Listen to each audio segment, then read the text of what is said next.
ঝালমুড়িটা অন্তত পক্ষে খাওয়াটা শেষ কর, মানে ওখানে গিয়ে এখনো অনেক কিছু খাসির মাংস রয়েছে তোর জন্য, ঠিক আছে? আর তুই এখন ঝালমুড়ি খেয়ে পেট ভরছিস, খাস না পুন্নি, ভালোর জন্য বলছি, এটা আবার খারাপ ভাবিস না যে লোভ দিচ্ছি ঝালমুড়িতে। ফেলে দিলি? কি অবস্থা, চার চাকা কি আমাদের জন্য পাঠালো নাকি? তো এটা আমাদের গাড়িটা পাঠিয়ে দিয়েছে যাওয়ার জন্য। আই এম প্রবারে স্পেশাল গাড়ি পাঠিয়েছে ফর স্পেশাল পারসন। চলো চলো, আমাদের গাড়ি রেডি, এবার আমরা হেঁটে হেঁটে যাচ্ছি। ট্রেনে করে পুলে যাও বাড়ি। ভাড়া আছে তো? যাবোই না, আমি নিচে দাঁড়িয়ে থাকছি। যদি বাড়ি চল, কারো পায়ে থেকে চটিগুলো দেখলে আমার দিঘার কথা মনে পড়ে।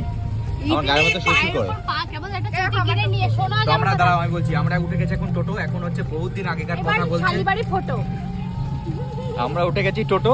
এবার শালিবাড়ি ফটো। কোন শালিবাড়ি যাচ্ছি বল? সেই শালিবাড়ি। আমার কথা শোনো, দীঘা।